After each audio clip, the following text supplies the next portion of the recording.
It is 5:33, and this is the annual reorganizational meeting of the White River Valley Supervisory Union Board. So I'm going to be calling the meeting to order. Are we recording, Parker?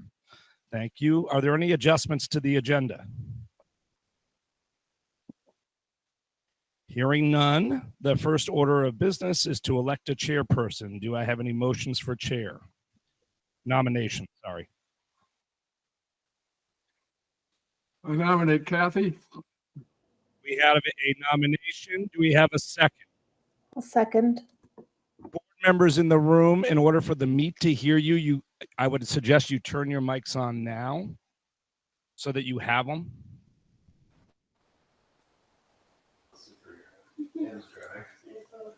Just missing this.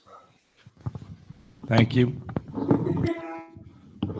All right. Is there any discussion?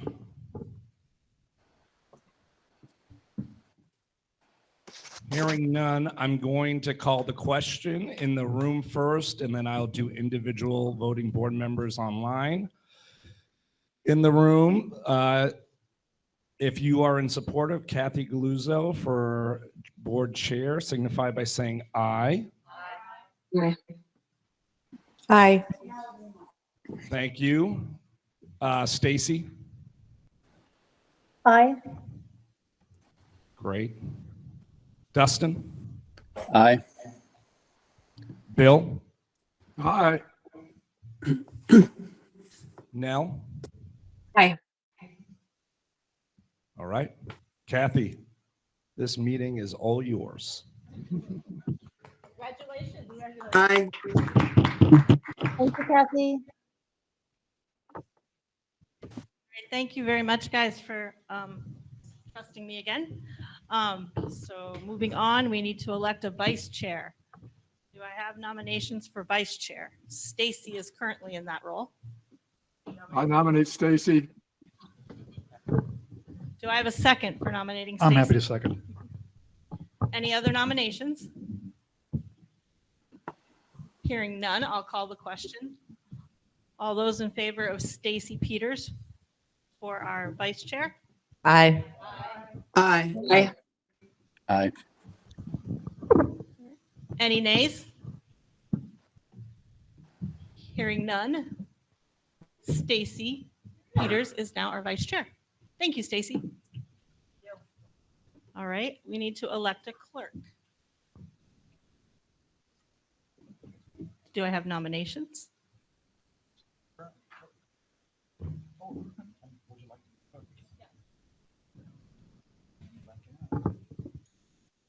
So how I nominate Sylvia.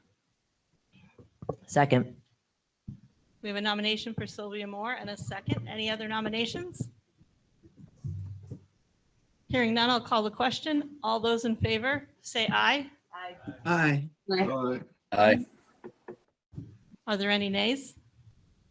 Hearing none, Sylvia, thank you very much. Right. Elect a treasurer. Pam Brown. Currently, Pam Brown is our treasurer. Do I have any nominations? I nominate Pam Brown. Do I have Second. a second? Any other nominations? Hearing none, I'll call the question. All those in favor say aye. Aye. Aye. Are there Aye. any nays? Aye. Hearing none, Pam Brown is our treasurer. Appoint a recording secretary.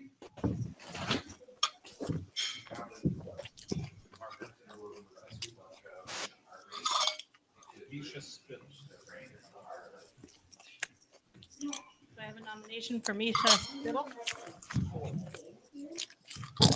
I nominate Misha Spittle. Do I have a second? Second. Any other nominations? Hearing none, all those in favor say aye. Aye. Aye. Aye. Aye. Are there any nays?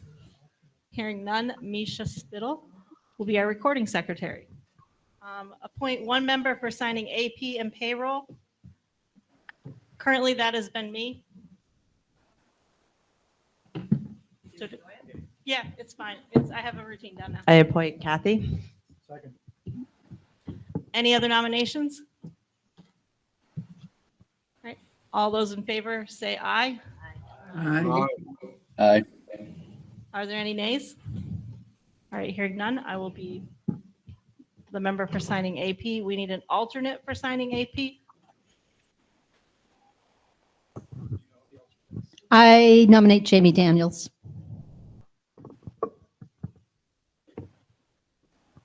All right. All those. I second it. Is there a second? Yep. I Are there second any, it. are there any other nominations? Hearing none, all those in favor say aye. Aye. Aye. Are there any nays? Hearing none. Thank you, Jamie. Designate newspaper and radio stations for official notices. The Herald, the Valley News, and Great Eastern Radio are currently what we use. Do I have a nomination, a motion to, I make a motion to designate the Herald, the Valley News, and the Great Eastern Radio as our designated newspaper and radio station. do I have a second? Second. All those in favor say aye. Aye. Aye. Are there any nays? Hearing none, those are our designated. Set date, time, and location on regular board meetings. Currently, we are the third Tuesday of the month. Is that still? Sorry, I lied. Fourth Tuesday of the month. Is that working for everybody? Would we like to keep that date? I think that works with the SU schedule. So do I have a motion? Yeah. So the motion is for the fourth Tuesday at 6 o'clock. So move. All right. Do I have a second? All right. All those in favor say aye. Aye. Aye. Are there any nays? All right. So we set our date and time and designate posting places.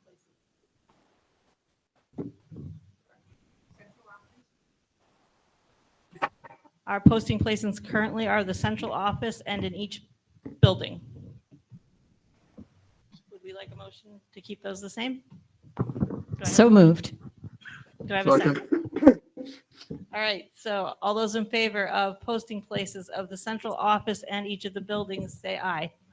Aye. Aye. Are there any nays? All right, so moved. And we are on to approve the minutes of Tuesday, May 27th. It was a regular meeting. Do I have a motion? So move. Do I have a second? Second. Is there any discussion on the minutes? Hearing none, the minutes are so moved and approved. Board correspondence, anything? You have an email box, you've got lots of correspondence going on right now, but other than that, right. You're on to public comments. Is there any public comments tonight? Yes.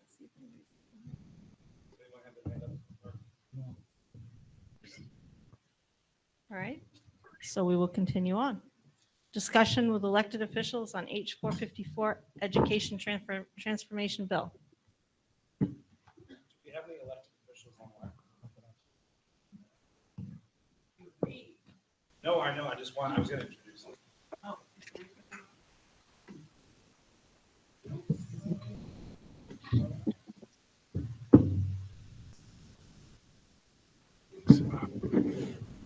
Full board. I'll take a look afterwards. Okay.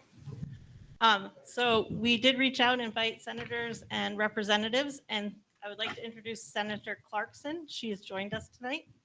Thank you very, Oh, very much. great.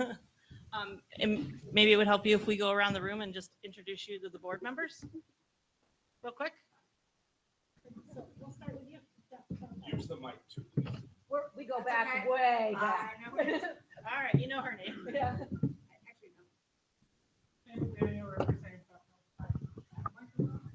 Patrick Hudson, representing Stockbridge and Rochester. Sylvia Moore, representing Sharon. I am Will Davis from Sharon. I'm Kathy Galuzzo from FBUD and chair of the full board. Hi, Dave Dumay, Royalton. Joshua Badukowitz from Stockbridge and representing Rochester as well.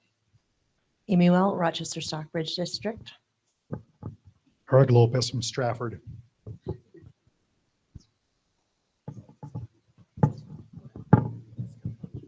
All right, guys, so we're going to introduce online. We'll start with Nell. Nell Donaldson, the Newton School in Stratford. All right, Bill.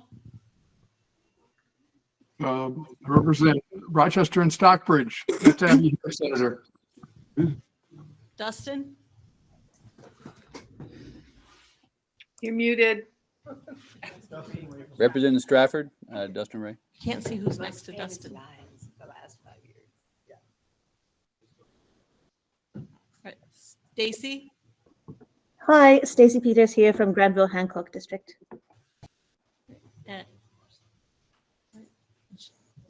Okay, Robin. Robin Bebo Long from Rochester, Stockbridge. Sarah. Sarah Root from Stratford. Sana. Sana Siddiqui from Stratford. Thank you for being here.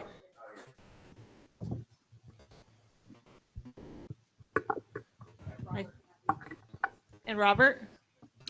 Robert Mayer from Rochester. I think you guys get the prize. You got everybody. All right. So that is all of us, Senator.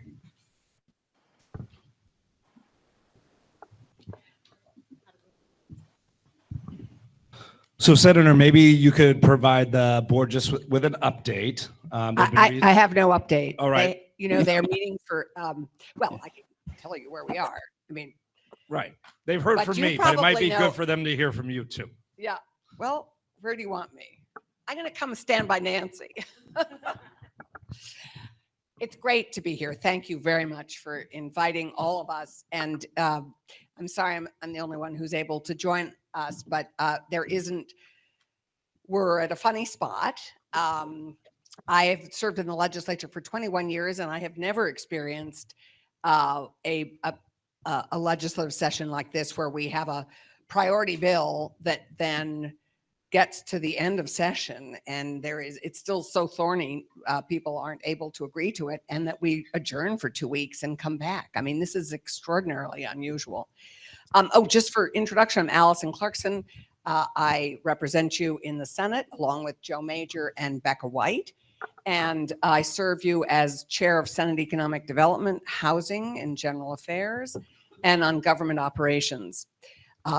None of us serve on education, which is interesting. So I don't think, I'm not, yeah, John doesn't either. So you, and Kirk doesn't. So I don't think any of your senators or representatives serve on either of the education committees. As we all know, what challenged and prompted this, I think what all of us heard in the election was people it was unsustainable to have property taxes, education property taxes rising at the rate that they have been rising. And the message we heard loud and clear was we need to create a sustainable education system that can produce a sustainable tax that we can all live with and that we can all afford. I think we've heard for a long time that we need to do the work to right size our education system for the now only 78 to 80,000 students that are in that system. When I first entered the legislature, we had 120,000 students in the education system. In those years, we have, as you know, we have a very challenging demographic. We are not producing as many children as we used to, and we now have many fewer in our public education system. So I think our challenge has been to right size the system for the number of students we have. And until we do that, we probably won't get the tax result that we would all like. So we're in that challenging spot of which comes first. And I'm not sure I fully agree with what we chose to do this year to bring the tax rate down. We used all our reserves, all the money that we have in our back pocket to buy down a tax rate for 1 year. And it's what we criticized the governor for doing last year with his proposal, which we didn't agree with. And this year we did exactly what we hadn't agreed with. So it's very frustrating to have used up all our extra cash. It looks like we may have some additional money at the end of this year because it's looking like revenues are looking reasonably strong. And we may end up the year with a surplus, which would be great for all of us. But we brought down the tax rate, and we'll see what it actually translates into all our tax rates. But we are in a position where the House and the Senate are in conference committee. So there are only there are 3 House members, 3 senators who are now charged with coming to compromise. And we have come to compromise on every one of the other thorny bills. I just came out of a conference committee on the housing bill, which was not an easy conference committee. We come to compromise. This one, we're having a real challenge coming to a compromise on this one. And there's a third player, as you all know, because the governor is also, his voice is very much at the table and in that discussion. The House sent a new proposal to the Senate yesterday, late afternoon. I know the senators, I've just come from the State House, and I know the Senate conferees were reviewing it, and they go into a meeting tomorrow morning at 10 a.m. to discuss it, and I'm sure you'll be watching. But I don't know where we will end up, and that is sort of the update that I have for you at the moment. There are a lot of options. We'll see what happens. But my guess is that some version of what is the House, was the House proposal will end up prevailing in some measure. So we will see how that works out. But I don't have anything further than that to update you on. I think we're all waiting with bated breath to see how we can end up coming out with a first step, which is what I think we're all hoping to do on the trajectory of right-sizing our system. And if this first step does seem to be looking at creating districts and figuring out the size, and then the foundation formula would come from that. And I think that it's not all going to happen at once. I mean, we're disagreeing about the time frame, but I think everybody knows it's going to take at least 4 years to get ourselves there. It's going to take time, and it's going to take a lot of patience. We have a question online, and then I have a question and a comment also. Yeah. Sarah?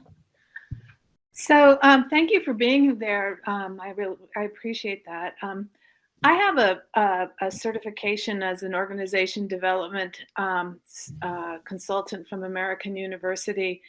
And we in my profession, dealt a lot with change and transitional transformation. And so my question is, do you really believe the way to transform education in the state of Vermont is in a 2 to 3 month process? I mean, it seems to me, with no educators at the table, that seems to me like we are setting ourselves up for failure.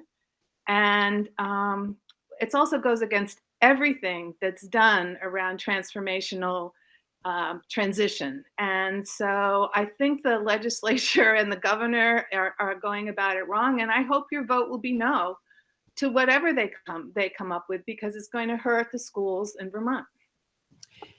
So a 4.5 month legislative session can't possibly ever design and create the transformation of this scale. There's no question. That is part of why last year the legislature created the Commission on the Future of Education. We were, I think, all uniformly disappointed by, they articulated the problems and some of the challenges that we all face, but they didn't provide much of a roadmap. The administration is there full time. I mean, I think we were all hoping that the administration, and they did come after some time, but very late in the session did we finally get a full plan from the administration. So you're absolutely right. It can't happen in the time frame that we're expecting, and I think that's part of why more is being asked of a districting group that will go off and work further on this. There's no question it couldn't all possibly be designed in the time frame that we work within.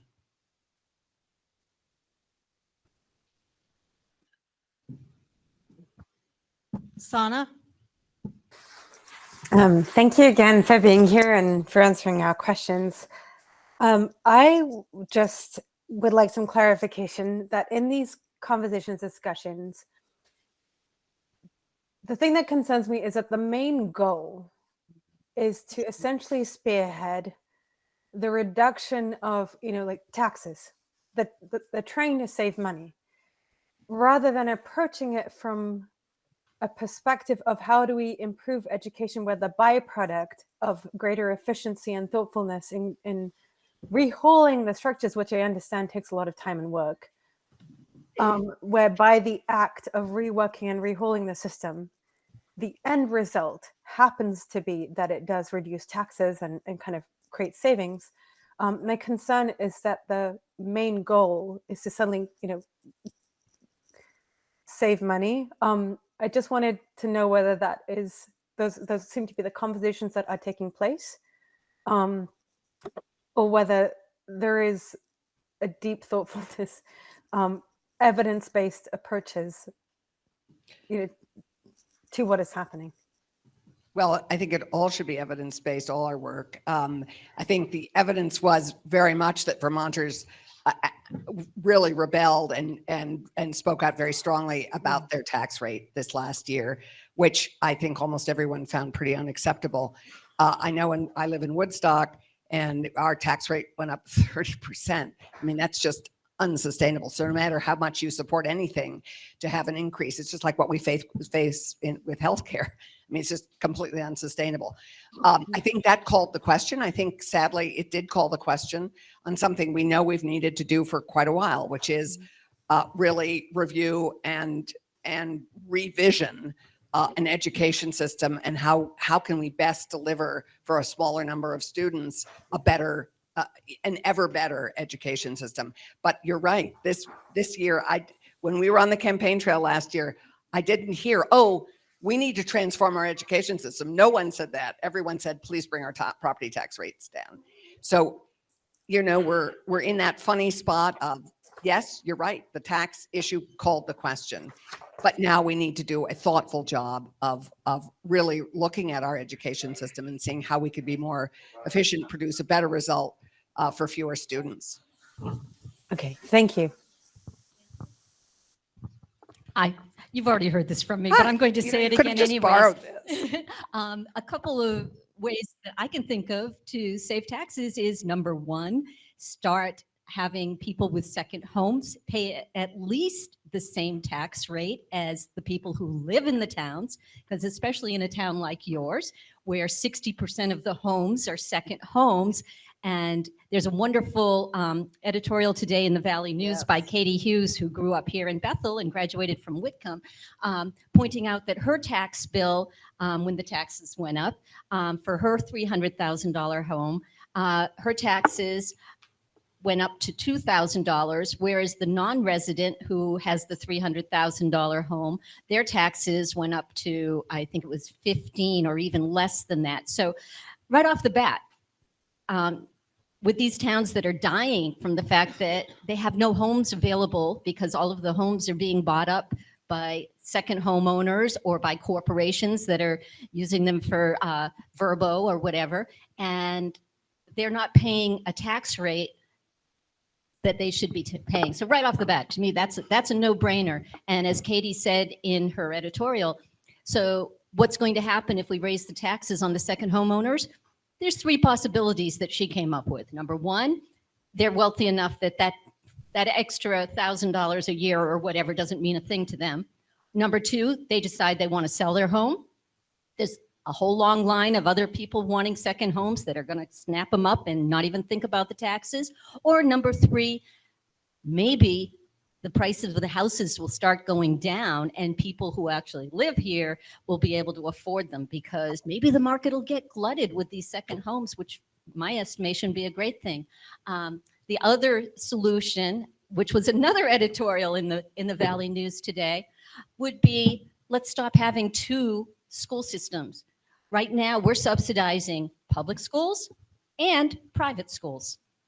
Our tax money is going to private schools, the academies, whatever, and we can't sustain two school systems. If public money went to public schools, we'd probably have enough.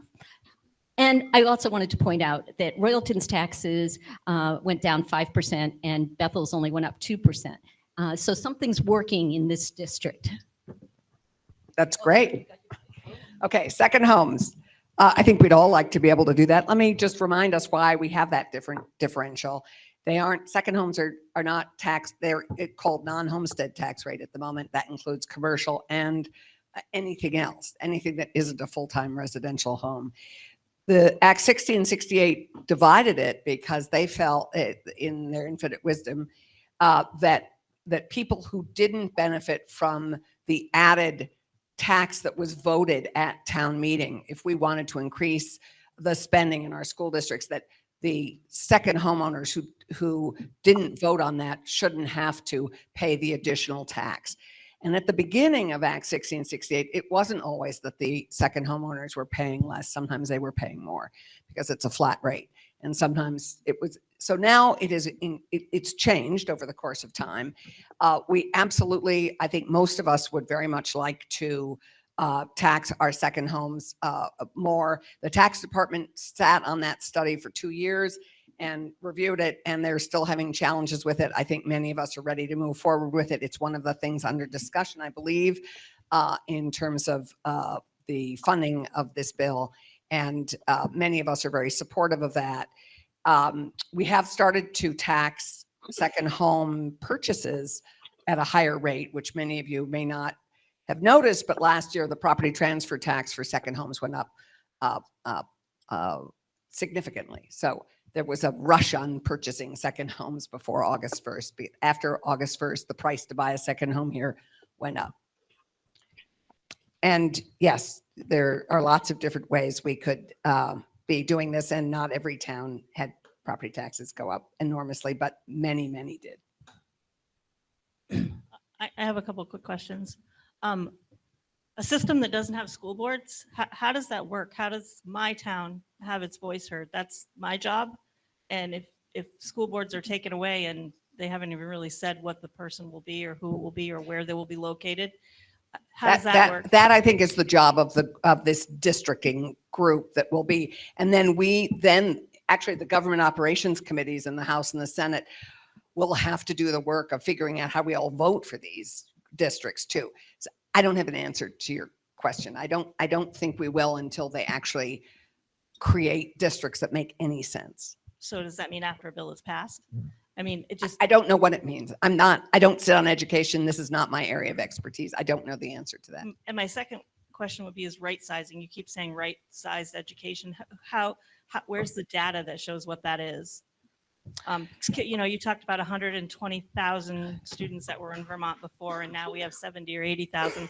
But I'm willing to bet that the 120,000 students didn't have all the special needs and social and emotional problems that our teachers are trying to handle in our small schools right now. So when you have a class of 12 and 5 of those students have social and emotional problems, that's more than having a classroom of 20. I mean, I don't understand how you're right sizing. I think right sizing, when I mean right sizing, I think of particularly for middle school and high school.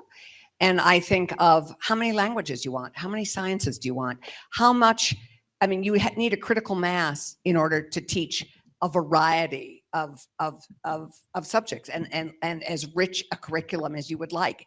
And you can't keep producing a curriculum that is as rich as I think we all want.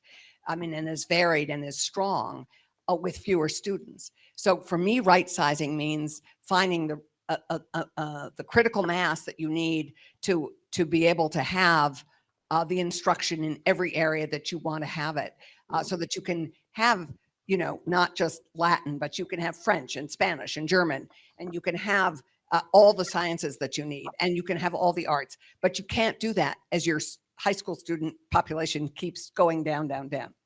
So when I think of right sizing, I think of figuring out what that critical mass is that you need to be able to, to have the courses that we all want to have for our students. Senator Clarkson, first, thank you for being here and trying to answer some of our concerns. I appreciate that we're placing you in the position of trying to answer questions that have been created by other committees and the governor, and that is an incredibly unfair place to be. So I appreciate that, and I'm grateful. I will also say that I guess as a comment, the bills that I have seen so far, whether they're coming from the House or the Senate, none of them do anything to truly address the budgetary stress that we see year in and year out. What I have seen come from either the House or the Senate kicks the can down the road. And in the same way that as a state, we are not addressing the healthcare cost crises that is intimately tied with the cost, the escalating costs of our school, I would suggest that the bills that I have seen continue to reshuffle the decks, the chairs in the deck of the Titanic without really addressing the cost issues.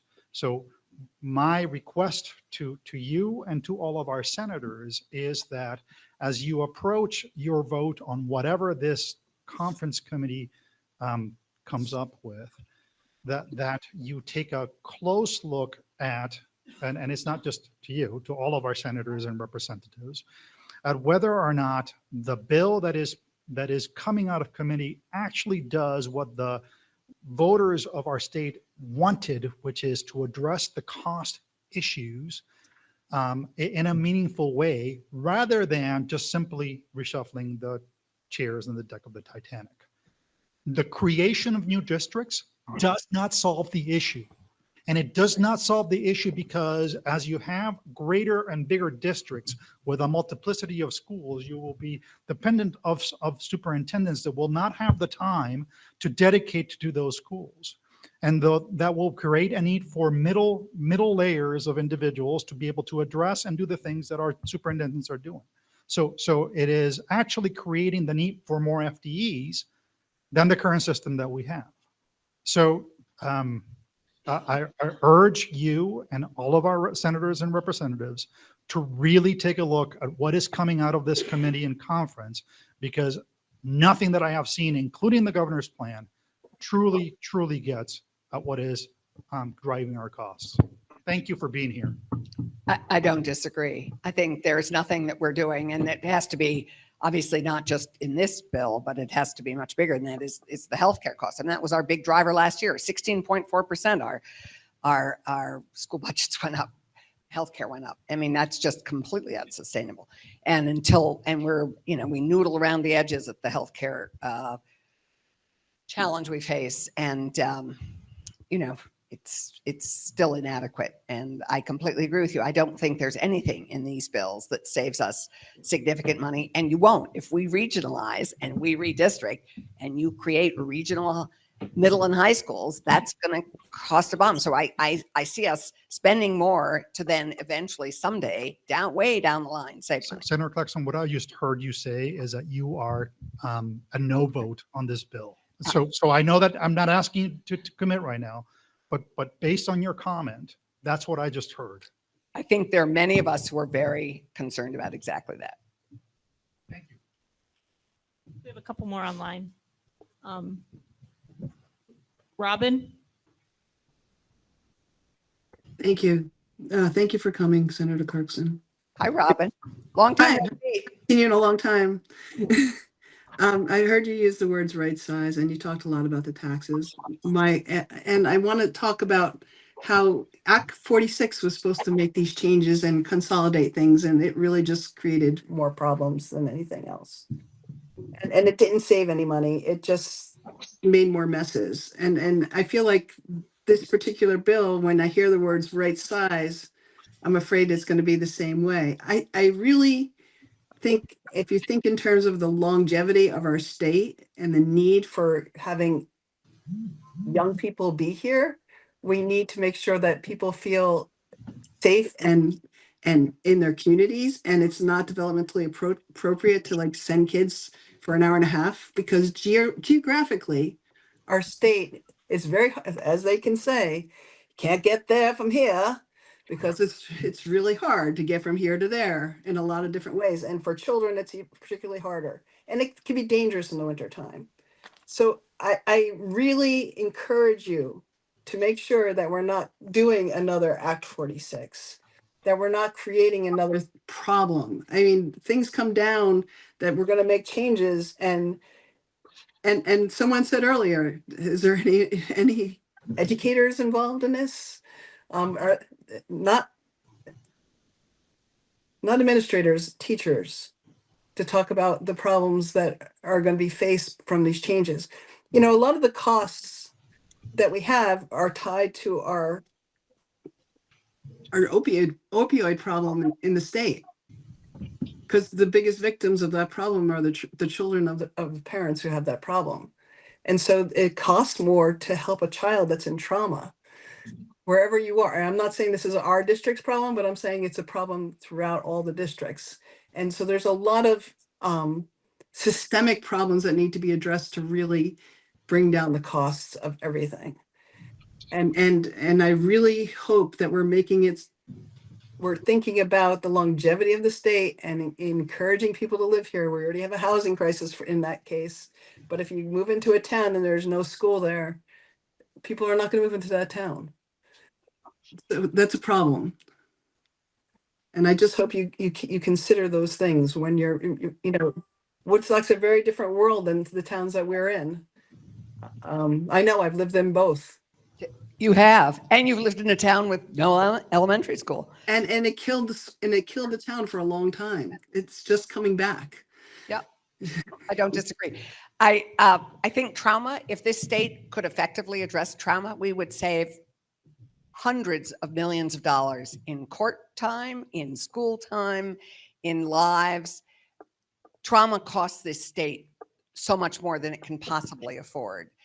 And I don't disagree with you about Act 46. I think some reorganization has been successful. I think that it was really challenging, and I don't think we could be here at this moment looking at any transition without the pain of Act 46 and what we all went through with that.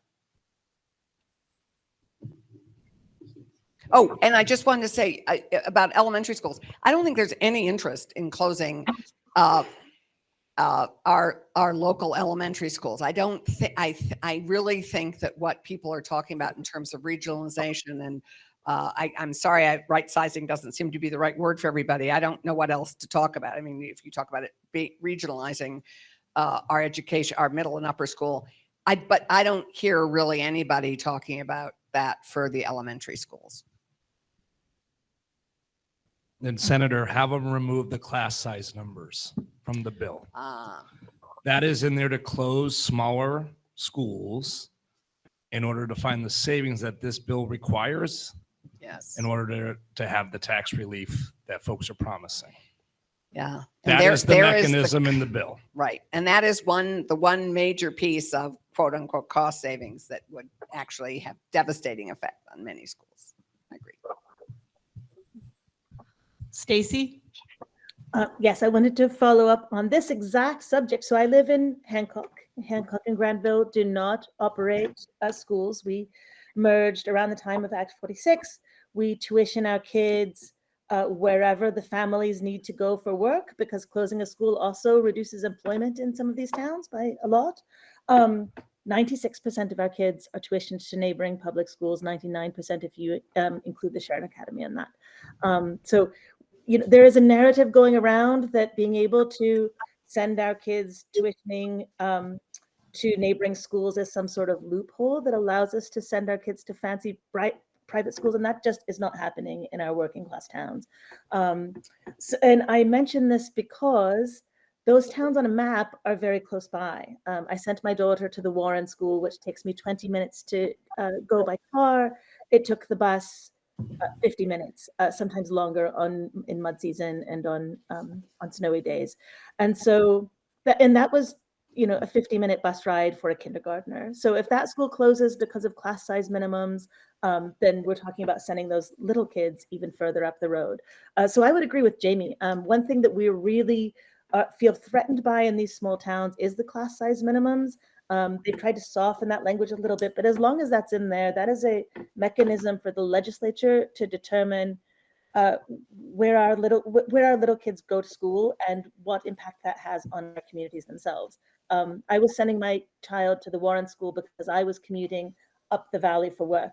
If I was told that she had to go an hour and a half in the opposite direction, we would have no choice but to move house.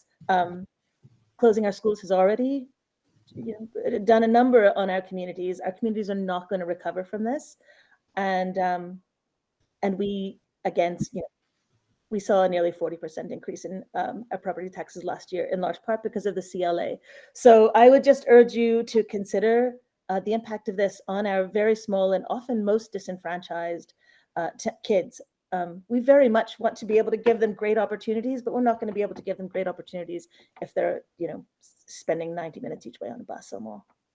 So, and again, thank you for coming. I know that you don't represent a lot of our towns here. I'm lucky we do have Senator Heffernan on Senate Ed representing Hancock and Granville, and I think Rochester and Stockbridge as well, which is nice. He's been very responsive, but we've spoken to an awful lot of legislators over the past couple months, and I really appreciate anyone who continues to listen. So thank you. Dustin?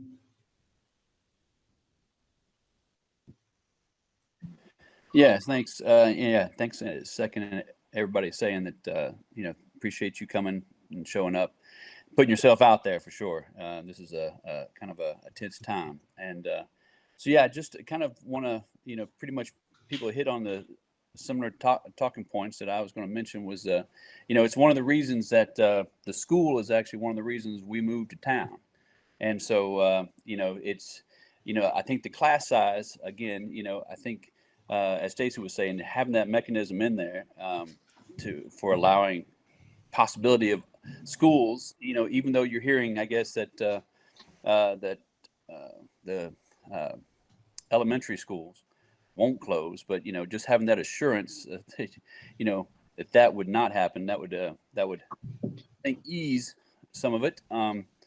Because definitely, I think we are at risk. I don't know where the tipping point might be, but this is utterly going to change Vermont. I think we're going to, if schools start closing, I think there's going to be less people moving here. I think there's going to be people moving out, and I don't think this is going to totally fix the real problems that we're having with the taxes. So I just really hope that people are able to take a step back in your environment and just kind of really see that this could really change Vermont, Vermont's soul. So, like I said, it's one of the reasons we moved to town, and for the school, and so it's more important than cost, I think.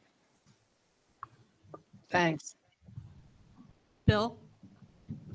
Yes, first of all, I want to thank our Senator Clarkson for being here tonight, and you've been a terrific senator for the 20 years I've been in Vermont, and I hope you'll continue to serve for another 20 years. Thank you so Please much. don't wish that on anyone.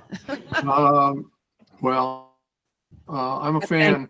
I'm concerned, we talked about it earlier, about having a balance, but that sustains the affordability of education, at the same time gives us sustainable quality education. And we need to have both of those things. And if it's only one, hey, what can we afford? And you're not looking at what do we need to have a quality education, and how can we deliver that in rural Vermont, the most rural state in the United States of America, then inevitable is going to happen. Under the foundation formula, that's supposed to be fact driven, but the fact of the matter is the governor's going to talk to the education secretary and say, this is how much I think we can afford. And they'll come up with that number. And that number will be brought over to the legislature, and it'll be a very low number. You have to kind of scramble to figure out how much more can you put in there to have a reliable, sustainable education system in Vermont. And I've seen that this has happened all over the place. It's not data driven based on educational needs. It's political. And that's starts the downward slope that's almost impossible to reverse. What we need, and I would encourage you to talk to your colleagues, is we need some independent organization or body that has the confidence of the people of this state that could say, this is what we need dollars wise. And then you figure it out with the governor, how are we going to do it? And part of that is to make sure, and we've done that, and our superintendent talks about all the time, making sure that each school system is as efficient as it can be. And we're certainly doing that in the White River Valley Supervisory Union. But if not, it's just going to be a political game of lowballing it and then scrambling. And we saw it in the governor's initial proposal, 5 districts representing the entire state of Vermont. And so then there was a scramble. Well, we'll make it 10 or 15. No, the question is what makes sense? And that's where we need careful thought and evaluation. Yes, compromise, but I'm concerned if we don't have the guardrails of having so that to control that political instinct, which is to lowball and to promise, and the students end up being suffering, and that's going to affect, as you know, their whole lives. So I urge you to have that as kind of a benchmark, and if there's not something credible built into this law, then I think it shouldn't be a yes vote when that vote comes. Thank you so much. Right. I couldn't agree more fully. I'm very worried. That is the thing that worries me the most about the foundation formula. Many states have a foundation formula, and it's very easy to decide to underfund it because you need money for something else. The guardrails around the foundation formula, I don't think are strong enough. There are numbers of people pushing to be able to underfund and overfund so that districts can raise the revenue, raise the budgets 10%, but also allow certain districts like West Rutland, which way underfunds their schools, very low tax rate, very low spending. They want to be able to keep doing that. And so it's really a challenge, but in many ways, our funding system at the moment is totally ass backwards. I mean, in that we have schools and towns that vote the school budget, and then the legislature, has to figure out how to pay it. No family operates that way. So, I mean, in some ways, we've been operating in a very odd system for a long time. On the other hand, I absolutely worry about the same thing you do, which is if we are going to set and weigh weigh students and figure out a thoughtful amount that every student needs to be properly educated, great, but that needs to have guardrails and that needs to be honored, and it cannot be shortchanged. I agree, and I don't know what those guardrails are going to be to actually do that. And I agree with you. It is a balancing act. We do need, in order for people to move here and live here, they also need a tax rate that's sustainable. On the other hand, they need a fabulous education system. It's our biggest workforce development investment and investment in the future of Vermont. We don't invest in anything more important. I think Sana has her hand raised for a while. Sana?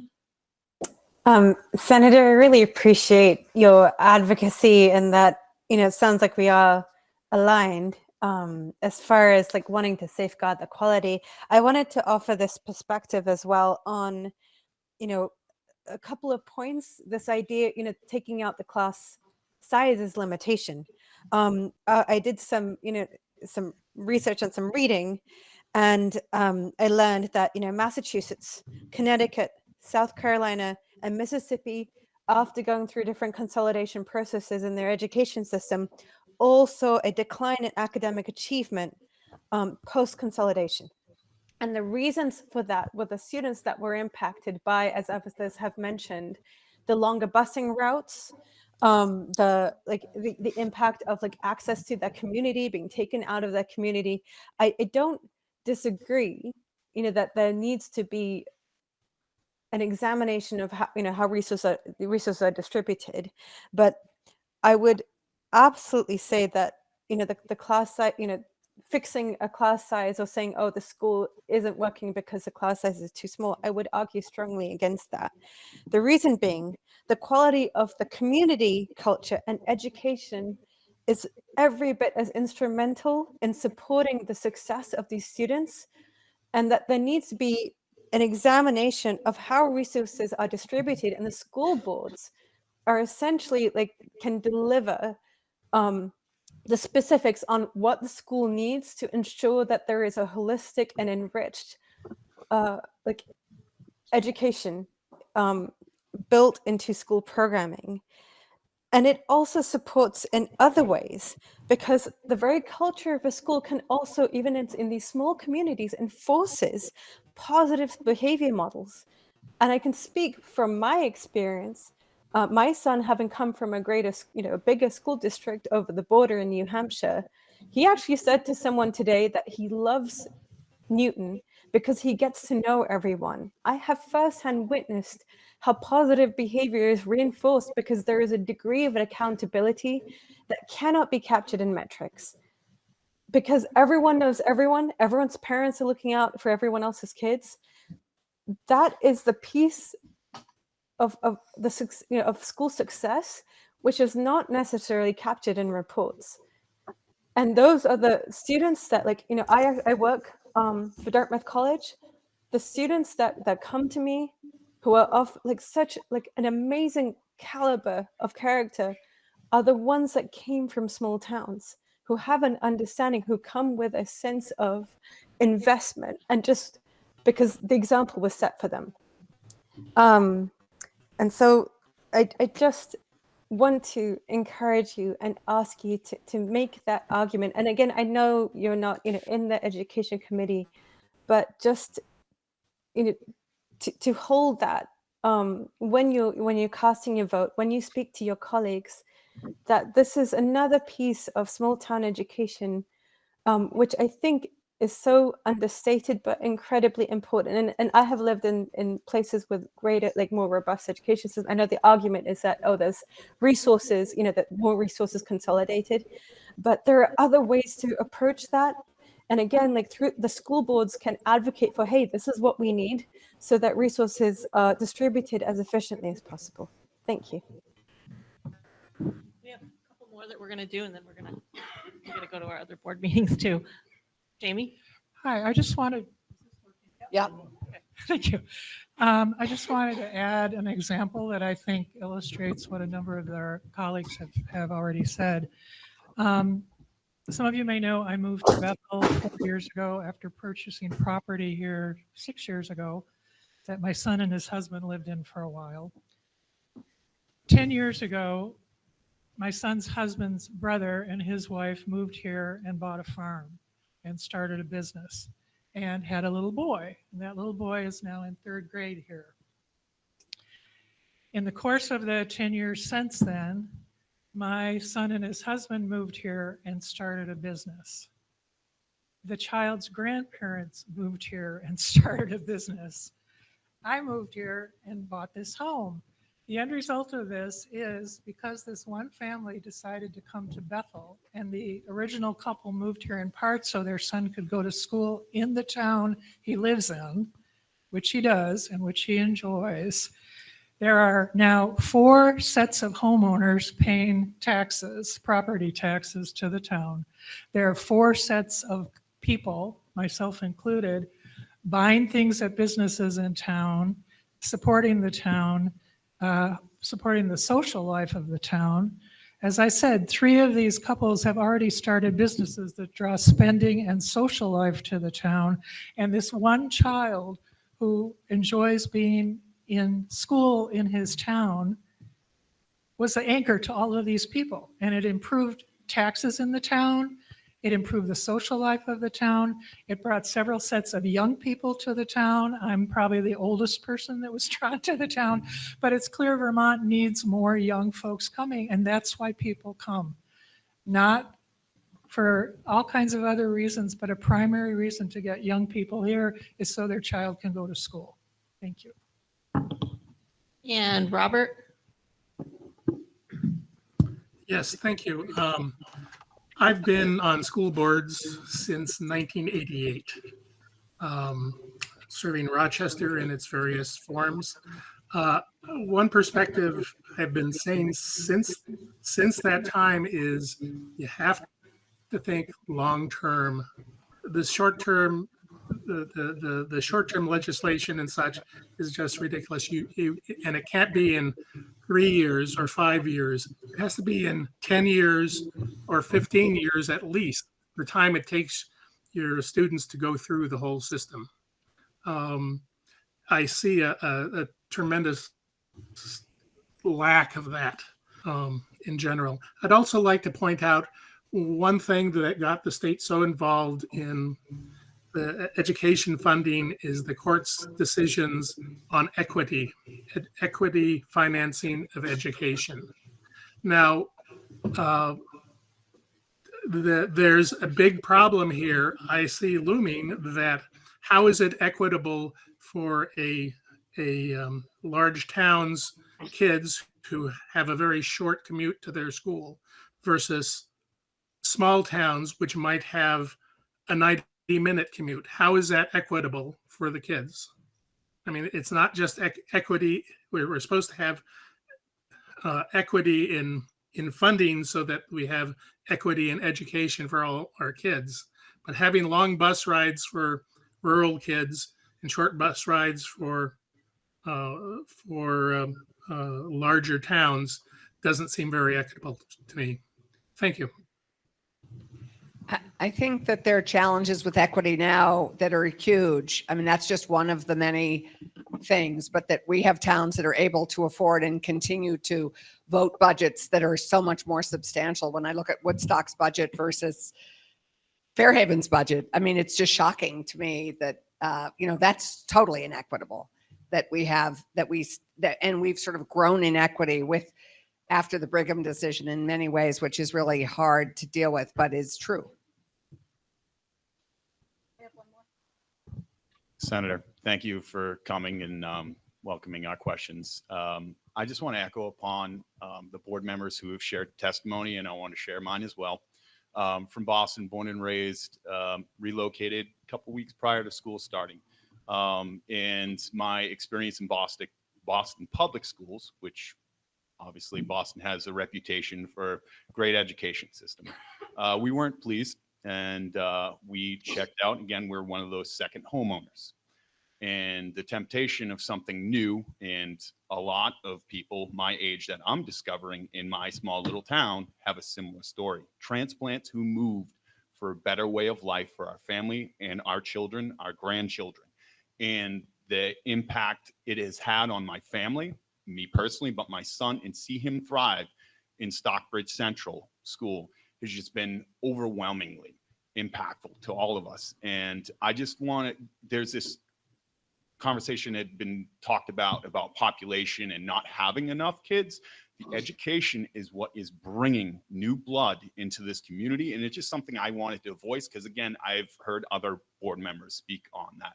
And thank you. That's all I wanted to say to you. Just keep us in mind, because as soon as people have come in, they can also start to question, do we want to be here long term if I'm going to be putting my kid on a bus for 75 minutes and not have that exclusive bond to his classmates, his neighbors, and I am just seeing cousins, not classmates. And I didn't feel or see this sense of community in a big city, which has a bigger population than the whole state of Vermont, in abundance of resources. But the small community and these tight-knit communities have just made a tremendous impact on us. So please, thank you for being here, and please think of our kids. I hope that's what we're all doing. I think that's it for our questions. Thank you very much for coming, Senator. Well, thank you for all your emails. I have to admit, we're all completely swamped. As you know, we have no staff. We have no offices. Jamie knows, he's seen us in action. So until it's been very hard to kind of dig into answers on emails when we are so unsure where we're going. And so I just urge you all to have patience with us, but we're all reading all your emails. And what's interesting is actually how different so many of them are. And so it's fascinating and a hard thing to be going through, but something that I think we all need to wade through together, and we'll come out, I hope, the right side. Yeah. One of the things we Thank wanted you to see was how our, a lot of the talk is SU versus SD and SDs and how that's going to work. And we really wanted you to Yeah. see and be aware of how our SU works. We operate very efficiently. We work really hard together. You probably don't know who's from which town unless we tell you, because Well, I think you all told us. Yeah. Everybody but seems.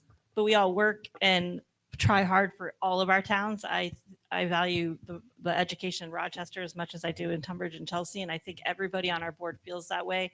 All of our administrative team and Jamie work really hard to keep us together. Tonight, we're doing what we call a wagon wheel meeting, so to try to keep it more efficient. So our superintendent's not out 6 nights a week, but we all meet Very together, important. do all these things, and then we'll each break off into our own community board meeting. So, and you're welcome to.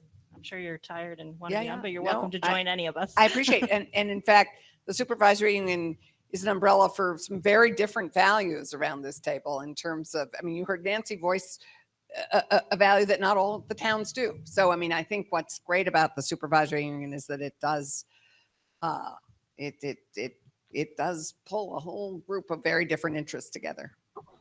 Thanks. All right. So we are on to public comment. Any public comment? All right. Hearing none. Reports to the board. Jamie.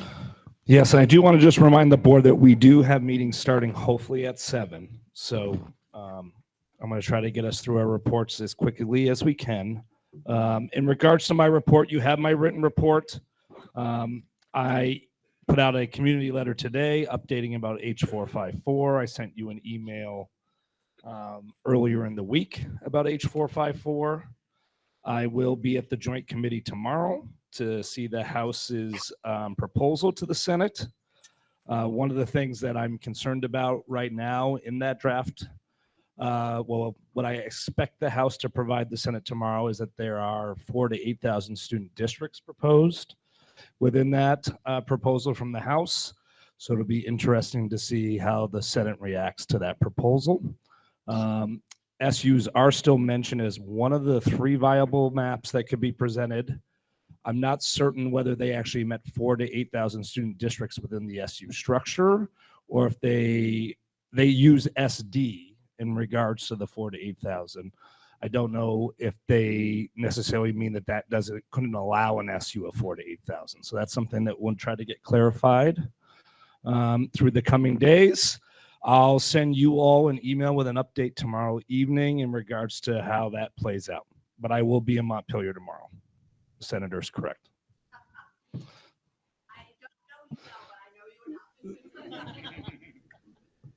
And I'll entertain any other questions folks may have. There's other things there's really good work happening. I tried to highlight the summer PD. And I want the board to know also in regards to our anti-racism task force data report. You have that in the packet. I'm happy to talk a little bit when that comes up about what we're going to be doing with that, but you'll get a fuller presentation at the August meeting as well. Sarah? Jamie, any word on a rally being held on the 16th at the State House? I do believe that there's a possibility of a rally, but we have not decided whether that will be the 16th or the 17th. The sooner we decide that, the more we can organize and get a larger crowd. Totally understand, but don't want them to come and have nothing to rally to. Well, sometimes it's important to just have people walk through a bunch of people, but yeah, I understand that.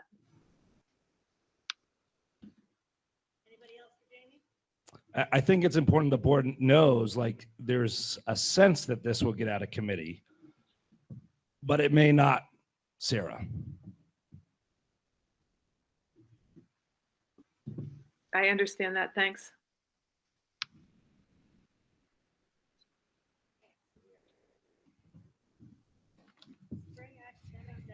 You got to talk into the mic. On to spring academic. Okay, I'll keep it short. But what's nice about actually this wagon wheel setup this time is that you all get to see your SU-wide data first, sort of see how we look as a whole system. And then your principals will have in your individual district packets your school and district data. So that way, sometimes we're in the reverse. And so we're sort of rolling up to the SU data. In general, we're very encouraged by what's going on across the SU. We see really strong results, especially with our K2, K3 data and literacy. That is where we put a lot of our emphasis over the last couple of years to make sure that those foundational skills are getting really solid, and we're starting to see that push up. We definitely still have some areas of growth in those upper elementary and middle school grades, and you'll see both in the professional development that the superintendent mentioned and we've talked about. We've got new instructional materials coming into 3rd through 8th grade through the EL Education ELA program. We've piloted that in some schools already, and so we're feeling really confident that that is going to be help to build more of the skills there with our students in the upper elementary and middle school grades. And then in math, again, we've been more consistent with our programming there over the last couple of years. We're seeing really strong growth across all of our grade levels, and are feeling, again, that that's having a good impact. We do see at the end, you can sort of see the domains that we are looking at. You can see that fractions is a little bit lower, and then you can see some of the domains that are just tested in the middle grades are a little lower. Those two things are directly connected, so we're tackling that. Again, this summer through professional development, we're also, called Ongoing Assessment Project focused on fractions. So really for teachers in grades 3 and up, to build more of our, our knowledge around that, to be able to instruct into that area of growth. So we're feeling good at that. We've had a lot of teachers sign up for the professional development that we're offering. It's right before we all are back together for their first sort of contracted day. I think that helps encourage folks. We're sort of already there. We're going to pay people to be there since it's outside their contract day, which I think also helps and honors that time. So I think we've got a good collection of both professional development and new materials that are coming. And then teachers who are experienced at it. And then we've got some, new folks that are joining us that we'll be able to get them up to speed as well. So I'll keep it short just so we can get everywhere. If you've got any questions, I'm happy to answer them though. I see that there's no grant on any of the bars. Yes. I mean, yes. And these are all averages, right? So yes, in general, like we've got, most of our grade levels and most of our in content areas up around, at 50% and above. Again, as I always say in these reports, we set our expectations really high. You can even see in that first bar, right? Like well below expected is anywhere below the 40th percentile. Other states will set their expected at 40th percentile. So we have set it above. And I think, we've got work to do to make sure our kids can hit that. But yeah, we are especially, we've got some where we don't see any red for a couple of grade levels. So our teachers are working incredibly hard and families are doing their part at home. Bill? Yeah, hi. Thank you for this report and the good work you and your team and all our teachers are doing. It's heartening to see the progress being made. But one thing that wasn't included in this year's report, and I'm wondering whether you could provide it to your board with the approval of the superintendent, and that is giving us the statistics on goal number 3, which is the percentage of students scoring level 1. And our goal was to reduce that in half by this fiscal year. And we didn't, you had that last year, but I think that data is very important for us. I'm sure you have it, and I'm just going to request that you provide that to us so that we can, as one of our tasks is going to be looking at our achievement of our strategic plan, and our educational goals obviously are huge in that strategic plans and the goals that are built within that. So again, goal 3, percentage of students scoring level 1 reduced by half. We have the percentages of the fall of 2022, and I'm asking for the spring's results. Thank you. Yeah, thank you, Bill. I do have that. I also, if you go back and review I have presented it before, so I understand this. If you go back and review our goals, we actually tied it to the state summative exam test. And so I am ready also to share that with you, likely when those results are ready for public consumption, which may be in August, maybe in September, October, November. But we tied that goal right to the state test. So I want to be able to present where we are on that with regard to the VT cap. Yeah, thank you for that. But my understanding is that you're using Track My Progress and you're calibrating that. So ideally, the results and Track My Progress will be hopefully fairly consistent with our results in the VCAP. And so this certainly wouldn't hurt to let us be aware now of what our internal test results are prior to VCAP. Thank you. Sure. All right. So thank you, Onda. All right. Anti-racism task force data report. Yeah, so Dana Decker, our equity coordinator, has been working with the anti-racism task force to review some survey data that was collected and to put together a written report tonight. The administrative team during our retreat, part of that administrative retreat is going to be reviewing this data and discussing as an administrative team, how do we use this data to inform some of the tasks that we need to do in the school in regards to continuous improvement. At the August board meeting, I'm prepared to have Dana present a more fuller overview of this report and discuss in regards to next steps of the work that we're going to have that aligns to our anti-racism policy and kind of drives the work forward in regards to next steps. There are some data points within this report that frankly continue to concern me. We've been working quite hard in regards to the work that we've done around harassment and racism in our schools, but there's still a great deal of work ahead. And so that is why I'm going to be utilizing our admin retreat time with the SU admin team to talk about an action plan around next steps with this data. And then my sense is in August, Dana will be able to review what the thoughts are in regards to the work that we're going to be doing going into next year in regards to our anti-racism task force. And I'll be able to speak to how we'll be able to utilize this data for continuous improvement that will possibly, what you're going to see is the overarching goals we're thinking about for the upcoming new strategic plan is our portrait of our learner and our community schoolwork. And embedded in and within that community schoolwork is the frameworks of how do we continue to best support all of our learners in regards to the pillars of community schools. So you're going to see some tasks that directly align back to this data report. They're going to be captured under that community school goal.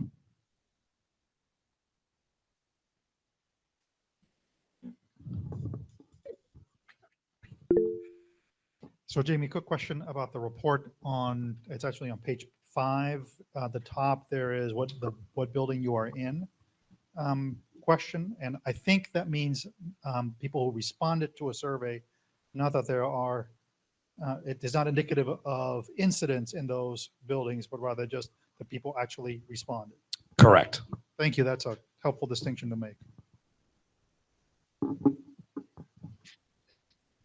Yes, so that is the number of folks that participated in the survey broken down by your buildings. All right. So we're going to have more of a presentation and more discussion on this at our August full board meeting. It is a Pond Island. All right. So all right. So we are on to policy committee. We have our second reading and possible action of revised policies C21 and F23, which are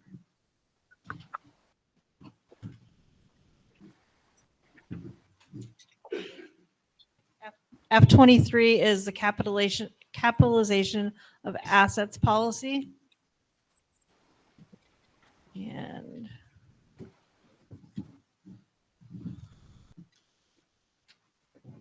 C21. I think it said C21. And C21 is the search of students and seizure of property by school personnel. Mhm. So we're on our second reading and we can move those for action if there are no other discussion and changes to those. So if there are no other topics in discussion, I'd entertain a motion to approve those two policies. I so move that we approve policy C21, White River Valley Supervisory Union search of students and seizure of property by school personnel, and F23 capitalization of assets policy. Do I have a second? I second. Any discussion? All those in favor say aye. Aye. Are there any nays? Hearing none, the policies are so passed. And then we also have tonight our first reading on the revised policies for C9, which is our wellness policy. And we have C22, which is our student athletics clubs and activities. And we have C20, which is student conduct and discipline. So I'd urge you to read those over and send any feedback to Jamie or any of the policy committee members so that we can have those for our next discussion at our next meeting, so we can bring these policies back to you to approve. Do we have any questions on those now that anybody has had a chance to come up with? Okay. Our next discussion item is planning for August wagon wheel meeting, date and time. So seems like if we did the 4th Tuesday, that would be tough because it's right before school. What if we did the 10th again in August? Does that work for people? I don't know what day that's, the 12th? It may make sense to have board members do a show of hands if they're around each week, because August can be really challenging. Just so you know, the 11th and 12th are reserved for Stratford's retreat. So let's just see, like, if folks are not, like, have them raise their hand if they're around their first week of August, and we could get a sense, will we have enough to have quorums? Do you know what I mean? Like, just the week, and then we can settle on the day after that. All right, so could I have a show of hands for the first week of August?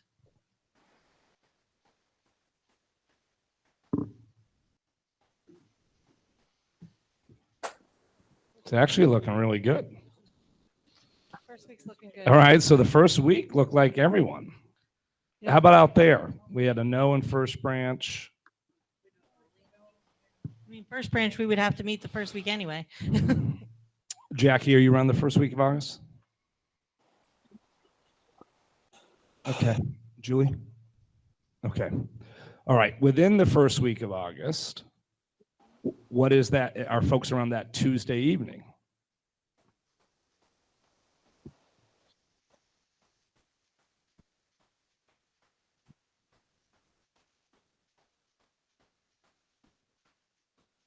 It's a little crazy that it's this easy. Well, it's August. Nobody's. No. Our son might not.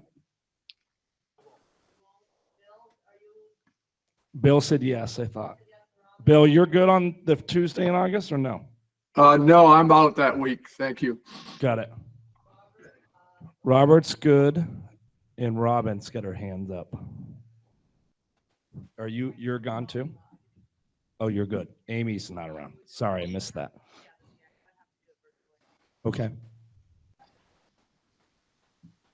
All right. I will send just an email to all the board members that's just quick on that date and a yes or no, just to make certain we have quorums. But why don't we tentatively plan on the first Tuesday in August?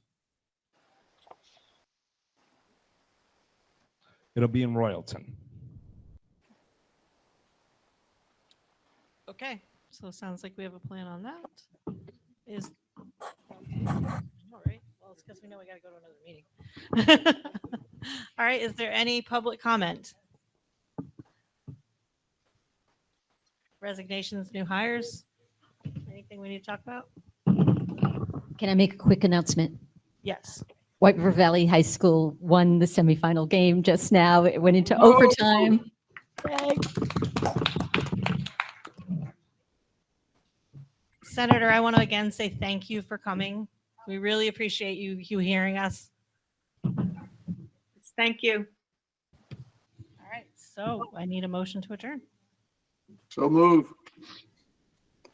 All right, so moved. All right, guys, we are off to our next meeting. So